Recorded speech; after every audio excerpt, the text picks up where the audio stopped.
Well, I think it's about time for another Quarter Notes. This is a fun segment that I love to do. These are albums that I've been listening to quite heavily, and a lot of them are from last year, because now that we're in a new year, I mean, we're almost done the third month of 2021. Like this year is just flying by. I think because of how crazy 2020 was, I think 2021, because we don't have a massive world changing event every other day, I think we're finally able to find some kind of consistency, which is making the days go a little bit faster. So yay. Anyway, some of these tracks are from last year, some of these tracks are from this year, and these are just albums that I've been listening to recently that I don't really have enough for a full-length album review, but I still want to talk about them, and I still want to shed some light on them, because I'm sure some people want to hear my take on them, and I also just want to talk about them and let you guys know kind of what I'm listening to, as well as what's good out there. So let's dive in. We've got 4 albums, 1, 2, 3, 4, and let's start all off with...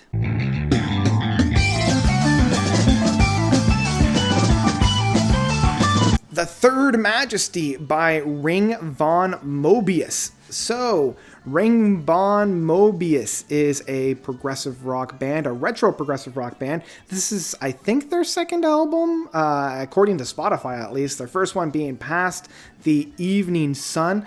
This was one that was actually recommended to me from Spotify because I've been listening to a lot of Submarine Silence, Sanguine Hum, Logos, and Arabs in Aspect, and it looked right up my alley. I mean, we've got, what do we got here? We've got 4 songs coming in at 47 minutes. One track that's 22 minutes long, another track that's 11 minutes long. So I was just like, yes.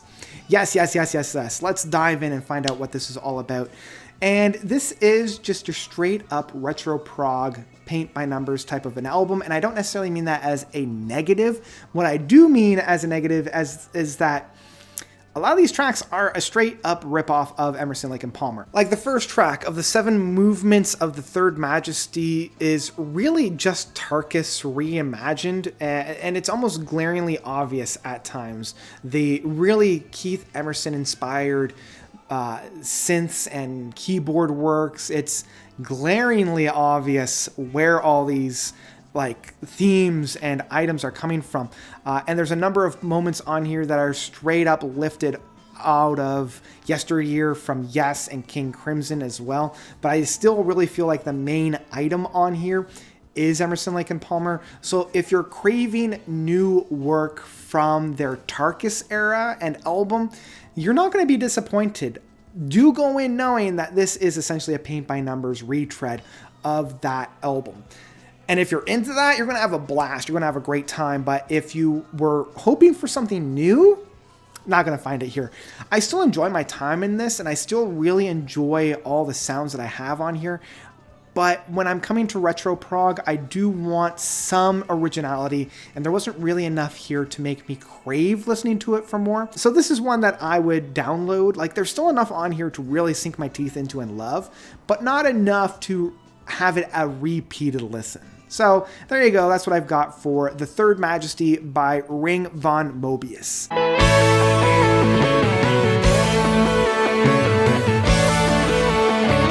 The next one that I want to talk about is Stellar Garden by Anthony Culligan. And this was an album that was released earlier this year.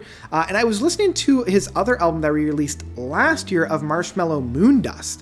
And both of these albums are very similar in that they're essentially just 2 tracks, each track taking a different word of their album. So the first track being Stellar, the second track being Garden. The thing that puts this album over, I think, Marshmallow Moondust a little bit is that we've got 4 tracks that end the album off outside of the 2 title tracks, shall we say. So you have Stellar Castle, Stellar Garden, Stellar Age, and Stellar Heart, and they're kind of fun, bite-sized chunks, almost like singles, like radio edits that you would have for this album. But the other thing is, it's all purely instrumental retro prog stuff, and I don't feel like Stellar Garden is really all that different to Marshmallow Moondust.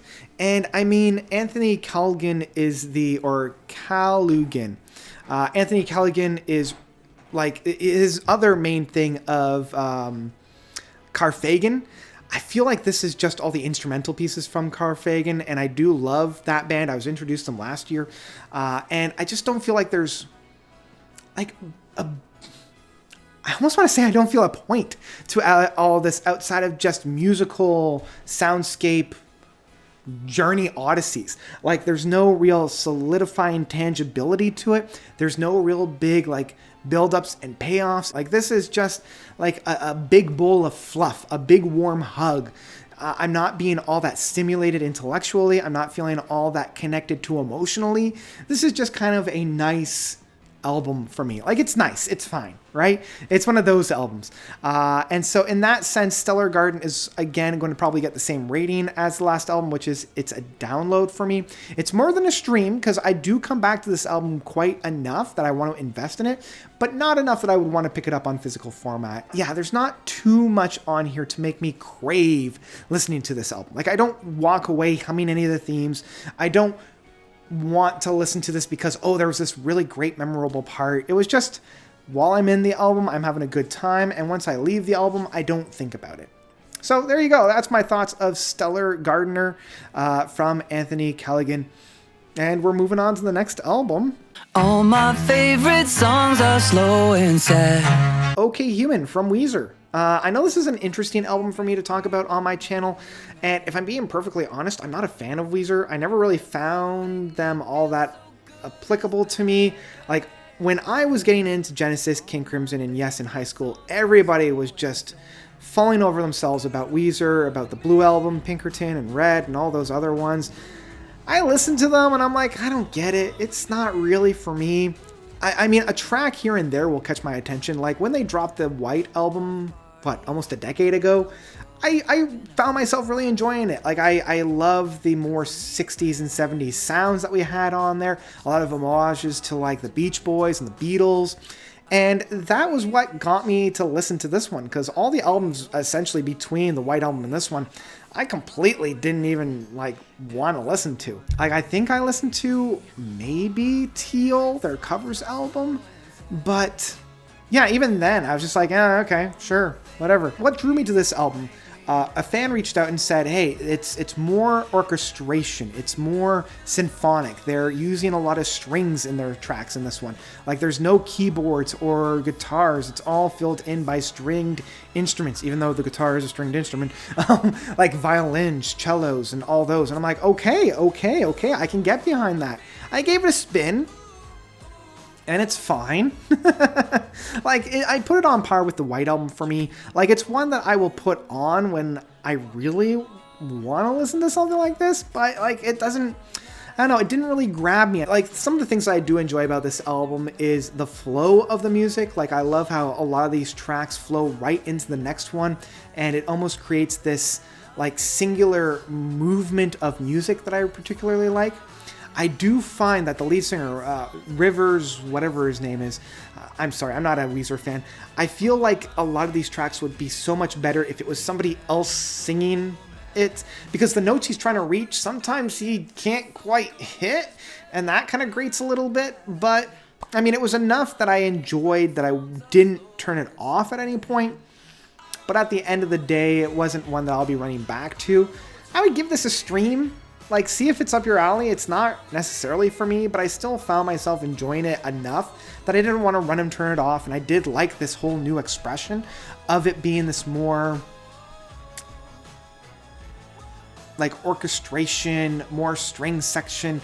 And I like the fact that they experimented a little bit with this one. And yeah, it's fine. I'm going to give it a stream. It's not the greatest thing I've ever heard, but it's far from the worst. And yeah.